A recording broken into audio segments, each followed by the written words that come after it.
नमस्कार साथियों। करीब 15 दिनों यानी कि डेढ़ हफ्ते के इंतजार के बाद फाइनली वो दिन आ गया जिसका वेट जो है वो हर भारतीय कर रहा था।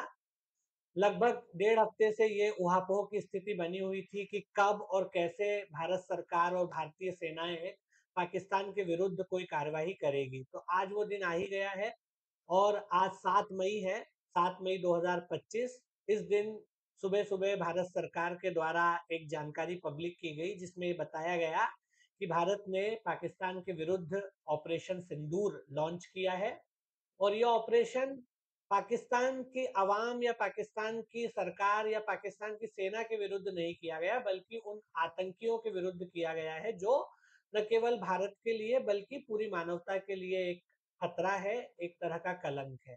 तो सुबह-सुबह ये जानकारी दी गई और उससे पूरे देश में एक उत्साह और खुशी की लहर जो है वो दौड़ गई और एक सेंस ऑफ जस्टिस लोगों को फील हुआ, एक न्याय का जो भाव होता है वो लोगों के मन में आया कि जो 15 दिन से वो लोग वेट कर रहे थे वो फाइनली जो है उसका अंत हुआ। ये जो ऑपरेशन सिंदूर है बहुत ही एक क्रूशियल ऑपरेशन है और एक ट्राई सर्विस ऑपरेशन की तरह से इसको लॉन्च किया गया। शुरुआत में तो ये कहा गया था कि ये सिर्फ एयर ऑपरेशन रहेगा, लेकिन बाद में ये क्लियर हुआ कि ये सिर्फ एयर ऑपरेशन नहीं था बल्कि ट्राई सर्विस ऑपरेशन था जिसमें तीनों ही विंग्स जो है सेना के, आर्मी, नेवी और एयरफोर्स, तीनों ने मिल करके संयुक्त कार्यवाही जो है वो की। और ये कार्यवाही जो है 9 अलग-अलग टेरर कैंप्स पे की गई पाकिस्तान के अंदर और इसमें किसी भी तरह से कोई भी ये बात नहीं की गई कि भई इसमें सिविलियंस को निशाना बनाया गया या कोई और ऐसे स्पॉट को निशाना बनाया गया, तो वो चीज़ जो चल रही है वो एकदम ही फ़ॉल्स है। जो कार्रवाई की गई है वो 9 अलग-अलग कैंप्स पे की गई है और ये सभी कैंप जो है टेरर कैंप है। कहीं न कहीं टेररिस्ट के ठिकाने रहे हैं, उनके ऑपरेशन के स्थल रहे हैं, उनकी षड्यंत्र के स्थल रहे हैं और उन्हीं को चिह्नित करते हुए ये कार्यवाही की गई है।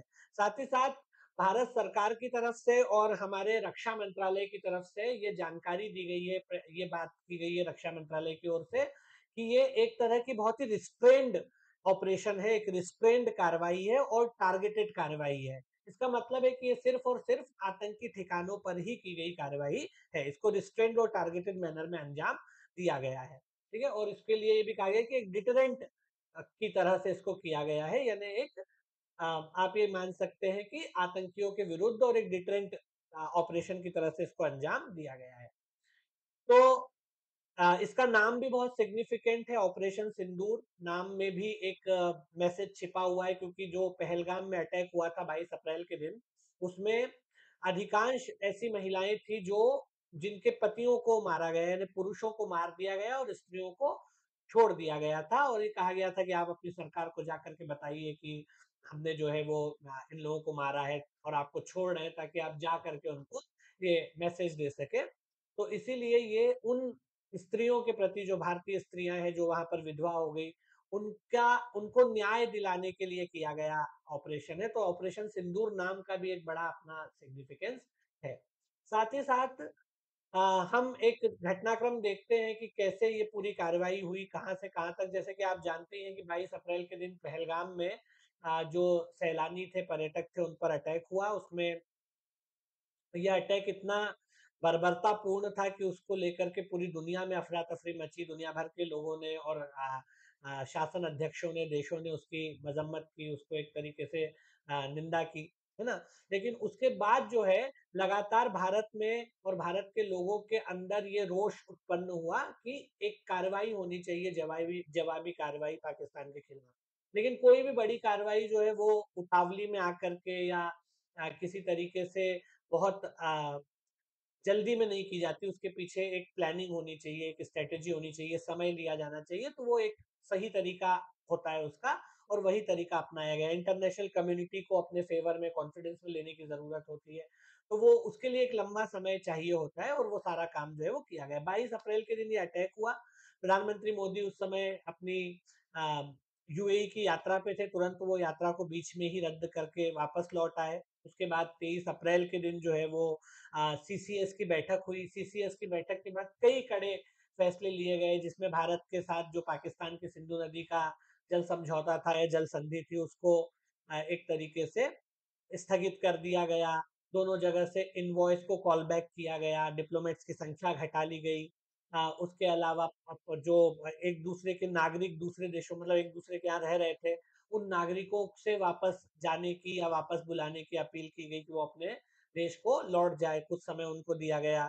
और साथ ही साथ अटारी बॉर्डर बंद कर दी गई, तो आवागमन अवरुद्ध कर दिया गया। तो ये तमाम काम जो है वो 23 अप्रैल की सीसीएस की बैठक में ये निर्णय ले लिए गए। यहाँ से बात स्पष्ट हो गई थी कि अब कुछ न कुछ जवाबी कार्रवाई बड़ी होगी, लेकिन कब होगी, कैसे होगी, वो बस देखने वाली बात थी।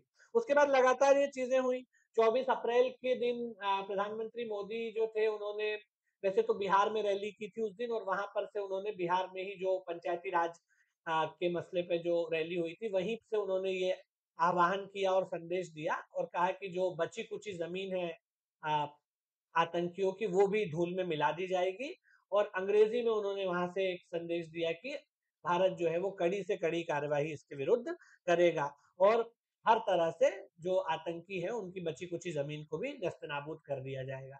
23 अप्रैल के दिन 24 अप्रैल के ही दिन बल्कि जिस दिन मोदी जी ने संदेश दिया उसी दिन ऑल पार्टी मीटिंग भी बुलाई गई, जिसमें सभी विरोधी पार्टी जो विपक्षी पार्टियां हैं सभी पार्टियों ने एकमत से कहा कि हम पूरी तरीके से भारत सरकार के साथ खड़े हुए हैं। जो भी कार्रवाई वो करते हैं, जो भी ऑपरेशन वो करते हैं, सभी पार्टियों ने अपनी सोलिडारिटी प्रकट की भारत के सरकार के प्रति। और साथ ही साथ इसी मीटिंग में भारत सरकार ने भी अपनी कुछ सुरक्षा चूकों को स्वीकार किया कि कुछ सुरक्षा संबंधी चूकें हमसे हुई है, जो कि गलत बात नहीं है। अपने अगर कोई चूक हुई है तो उसको एक्सेप्ट कर लेना, वो अपने आप में कोई मतलब एक तरह से अच्छी बात है। Acceptance is the key. आप अगर एक्सेप्ट कर लेते हैं तो आप आगे के लिए अपने आप को और बेटर तैयार कर पाते हैं। ठीक है, तो ये सब चीजें जो है होती गई। उसके बाद 28 अप्रैल के दिन जो है वो पाकिस्तान ने यूएन में ये मसला उठाया।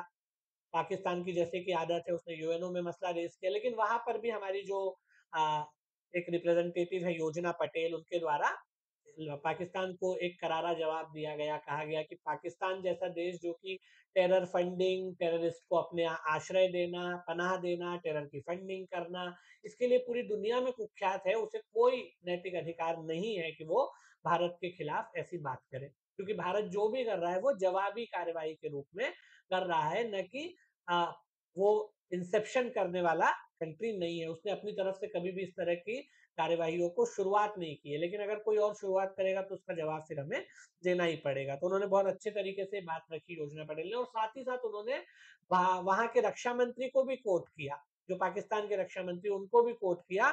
उन्हें ये कहा क्योंकि उन्होंने खुद ही जो है ये बात कही थी, जो वहां के रक्षा मंत्री थे, तो उन्होंने खुद इस बात को एक तरीके से एक्सेप्ट कर लिया था कि इसमें कहीं न कहीं पाकिस्तान का या पाकिस्तान की सेना का हाथ है। तो उनको कोट करते हुए उनकी वहां पर मलामत की गई। उसके बाद फिर लगातार चीजें आगे बढ़ती गई। 3 अप्रैल के दिन हमारे तीनों सेना प्रमुखों की बैठक हुई। आर्मी के चीफ, नेवी के चीफ और एयर जो भारतीय वायुसेना है उसके चीफ, तीनों की बैठक हुई, तीनों की मीटिंग हुई। अब उसके बाद प्रधानमंत्री मोदी जी के साथ उनकी मीटिंग हुई। तो इसके बाद लगातार ये चीजें साफ हो गई थी, और 5 मई के दिन जब ये कहा गया कि अब मॉक ड्रिलिंग्स की जाएंगी, और मॉक ड्रिलिंग की जब बात हुई तब ये बात स्पष्ट हो गई कि अब बहुत जल्दी कोई ना कोई कार्रवाई की जा सकती है, और उसी के तहत जो है 7 मई के दिन जो है ये ऑपरेशन सिंदूर जो है वो लॉन्च किया गया। भारत सरकार की तरफ से एक प्रेस कॉन्फ्रेंस भी, मतलब भारत सरकार तो नहीं कहेंगे, भारतीय सेना की तरफ से एक प्रेस कॉन्फ्रेंस भी आज सुबह ही की गई है। और उस प्रेस कॉन्फ्रेंस की तरफ मतलब प्रेस कॉन्फ्रेंस में जिन सेना अधिकारियों ने वो प्रेस कॉन्फ्रेंस की है उसका भी एक सिंबलिक महत्व है। उसमें 2 महिला अधिकारी, एक कर्नल सोफिया कुरैशी हैं और दूसरी जो है वो व्योमिका सिंह है। व्योमिका सिंह जो है वो विंग कमांडर है। तो इन दोनों की तरफ से प्रेस कॉन्फ्रेंस जारी की गई, और उस प्रेस कॉन्फ्रेंस में ये कहा गया है कि ये आतंकी ठिकानों और आतंकवादियों के खिलाफ की गई कार्रवाई है, और ये एक तरीके से जवाबी कार्रवाई के रूप में की गई। अब इसमें जो भारतीय सेना के द्वारा जो प्रेस कॉन्फ्रेंस की गई उसमें सोफिया कुरैशी जो कि भारतीय सेना की एक कर्नल है, और व्योमिका सिंह जो कि विंग कमांडर है, इनके द्वारा प्रेस कॉन्फ्रेंस करवाए जाने का भी एक सिंबलिक इम्पोर्टेंस है। और वो ये है कि जो कुछ लोग हर देश में ही काहिल होते हैं, बेवकूफ होते हैं, जो इस तरह से हिंदू मुस्लिम का एजेंडा फैला रहे थे या ये कह रहे थे, तो वो उसको एड्रेस करने के लिए जो है वो यहाँ पर सोफिया कुरैशी को आगे किया गया कि हिंदू मुस्लिम वाला एजेंडा जो है आप ना फैलाएं, क्योंकि अगर आप हिंदू मुस्लिम वाला एजेंडा फैलाते हैं तो आप बेसिकली कहीं ना कहीं आतंकियों के ही मंसूबे को या उन्हीं के उद्देश्य को पूरा करते हैं। तो ये भी बहुत एक जरूरी बात है और इसीलिए ये बात की गई थी। ठीक है, तो ये बहुत ही अच्छा तरीका अपनाया गया और वो बहुत अच्छा लगा मुझे, मतलब जब मैंने उनको वहां पर प्रेस कॉन्फ्रेंस करते हुए देखा तो और इसमें सबसे बड़ी कामयाबी जो है वो भारत देश की जनता की है, क्योंकि आतंकवादियों के का जो उद्देश्य था, जो पहलगाम पे जो अटैक किया गया और उसमें जो ये बात की गई कि धर्म पूछकर मारना, कि आपका क्या धर्म है, कलमा पढ़वाना और उसके बाद धर्म पूछ के मारना, इसका उद्देश्य साफ तौर पे भारत में हिंदू मुस्लिम दंगे भड़काना था। भारत में एक विभाजन पैदा करना था हिंदू और मुसलमानों के बीच में, और कश्मीर जो कि सही रास्ते पर चल रहा है उसको एक तरह से पथभ्रष्ट करना, उसको पटरी पे से वापस डिरेल करना, ये उद्देश्य था। लेकिन यहाँ पर हमें भारतीय मतलब भारत सरकार, भारत का भारतीय राज्य और इसके साथ साथ भारत की समझदार और धैर्यशील जनता की भी सराहना करनी चाहिए। इतने बड़े देश में कहीं पर भी कोई दंगा फसाद, किसी तरह की कोई अप्रिय घटना नहीं घटी। अगर कोई और देश होता जहां पर मेजोरिटी के लोगों पे अटैक हो जाता माइनॉरिटी के धर्म के नाम पर, तो बड़ा दंगा हो जाता, बल्कि पूरे देश में दंगे होते हैं। लेकिन ये हमारे देश की परंपरा है, उसकी देश के लोगों की समझदारी है, धैर्यशीलता है कि इसके बावजूद उन्होंने मतलब संयम बना के रखा और आतंकवादियों और ये जो मतलब कॉमन लोग हैं उनके बीच में वो डिफरेंस कर पाए कि जिन लोगों ने अटैक किया वो आतंकवादी थे, वो उनका कोई धर्म नहीं था, उनका एक ही धर्म है वो है आतंकवाद, उनका एक ही धर्म है वो है हिंसा, उनका एक ही धर्म है वो है बर्बादी और तबाही, उनका और कोई धर्म नहीं है। तो ये एक तरह से भारतीय सेना ने और भारत राज्य ने भी ये संदेश दिया है सोफिया कुरैशी के द्वारा ये प्रेस कॉन्फ्रेंस करवा करके, और ये भारतीय जनता के धैर्य और उनकी समझदारी का भी परिचायक है। जो अटैक किए गए जिन 9 जो 9 आपने देखा होगा कि बेसिकली, अच्छा इसके साथ ही आज अब आगे का क्या है, तो आगे जो है आप देख रहे हैं कि आज 7 मई को ही अभी 4 बजे से शाम को ही जो है अ, आपके यहाँ जो है वो 244 जिलों को चिन्हित कर लिया गया है पूरे देश में, जिनमें मॉक ड्रिलिंग्स की जाएगी। अगर युद्ध छिड़ जाता है तो उसमें आपको कैसे सुरक्षा करनी है, कैसे सेफ प्लेसेस पे आप जा सकते हैं, है ना, अपने लेवल पे आप कैसे डिफेंस कर सकते हैं, अपनी सुरक्षा आत्म सुरक्षा कैसे कर सकते हैं, कैसे आपको सिक्योर सेफ प्लेसेस को आइडेंटिफाई करना है, तो मॉक ड्रिलिंग के सारे ऑपरेशन किए जाएंगे। इसकी जब जानकारी आई थी तभी लग रहा था कि कुछ बड़ा घटना जो है वो हो सकती है, तो वो 244 जिलों में आज उसको डिप्लॉय या उसको इम्प्लीमेंट किया जाएगा। साथ ही साथ ये जो 9 आतंकी ठिकाने हैं जो भारतीय सेना के द्वारा या भारतीय अथॉरिटीज के द्वारा जिनको चिन्हित किया गया, उनका भी अपना बड़ा महत्व है। उनको अगर आप देखेंगे तो वो सभी जो है बड़े बड़े आतंकी संगठनों के ठिकाने हैं। जैसे अगर आप बहावलपुर की बात करेंगे, बहावलपुर जो है वो जैश ए मोहम्मद का सबसे प्राइम साइट है, इसीलिए उसको जो है वो निशाना बनाया गया। अगर आप मुरीदके की बात करेंगे, मुरीदके जो है लश्कर ए तैयबा का ठिकाना है। यहाँ तक कि मुरीदके से ही हमारे यहाँ जो बॉम्बे अटैक हुए थे 26/11, उसमें जो आतंकी आए थे वो मुरीदके से ही आए थे, उनका लिंक जो है मुरीदके वाले कैंप से था और मुरीदके से ही वो लोग बॉम्बे आकर के उन्होंने 26/11 को जो है वो अंजाम दिया था। इसके अलावा भी आप देखेंगे जैसे सियालकोट का में जो अटैक किया गया, सियालकोट जो है वो हिजबुल मुजाहिदीन का सेंटर है। तो भारत सरकार ने अपनी तरफ से केवल और केवल आतंकी ठिकानों को आ, एक तरह से निशाना बनाया है, और जो कि बहुत ही एक सही कदम है। और हम सिविलियंस के खिलाफ नहीं है, पाकिस्तानी अवाम के खिलाफ नहीं है, अवाम तो हर जगह की निरीह होती है, मासूम होती है, इनोसेंट होती है। पाकिस्तान की सरकार के पास भी बहुत शक्ति नहीं है। सेना, आईएसआई और साथ ही साथ वहां पर जो आतंकी सक्रिय है, और इन जो ये जो आतंकी है इनको जो बैकिंग मिलती है पीछे से स्टेट एजेंसीज की, पाकिस्तान की सेना की और उसकी जो आईएसआई जो वहां की खुफिया एजेंसी है उसकी, तो इसके खिलाफ जो है ये ऑपरेशन लॉन्च किया गया है।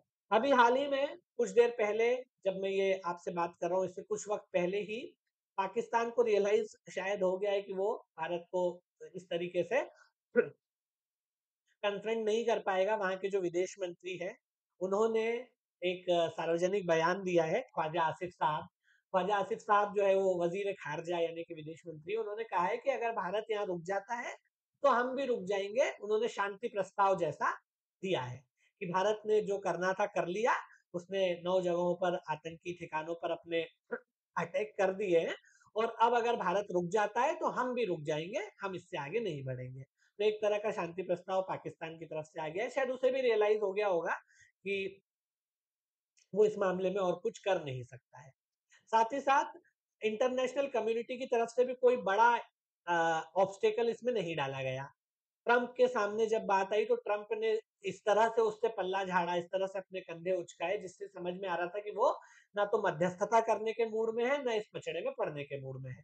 तो उन्होंने भी बहुत ज़्यादा इसमें इंटरेस्ट नहीं लिया है और बाकी भी इंटरनेशनल कम्युनिटी जैसे चाइना वगैरह की तरफ से भी कोई बात जो है वो उस तरह से नहीं की गई है। तो अभी तक की तो अपडेट यही है और ये बहुत एक मतलब इसको हम खुशी तो नहीं कह सकते क्योंकि जिस तरह का ये अटैक हुआ वो तो दुर्भाग्यपूर्ण था, इतने सारे लोगों की जान चली गई, इतने परिवार उजड़ गए। तो एक तरह से खुशी तो हम उसको क्या बोले लेकिन एक तसल्ली ज़रूर है, एक संतुष्टि ज़रूर है और हम इस भाव से कि भाई लोगों को अब न्याय इसको कहना चाहिए क्योंकि किसी भी व्यक्ति के का अगर किसी की डेथ हो जाती है, कोई परिजन की, कोई प्रिय की मृत्यु हो जाती है, तो उसका खामियाज़ा आप क्या अटैकर को मार करके नहीं अदा कर सकते। मतलब उसको आप उसकी पूर्ति नहीं हो सकती, उसको वो तो एक अपूरणीय क्षति है। लेकिन फिर भी कहीं न कहीं अगर हम बात करें तो एक न्याय तो उन लोगों को मिला ही है इन अटैक्स के ज़रिए और हम ये उम्मीद भी करते हैं कि भविष्य में अब इस तरह के अटैक्स ना हो।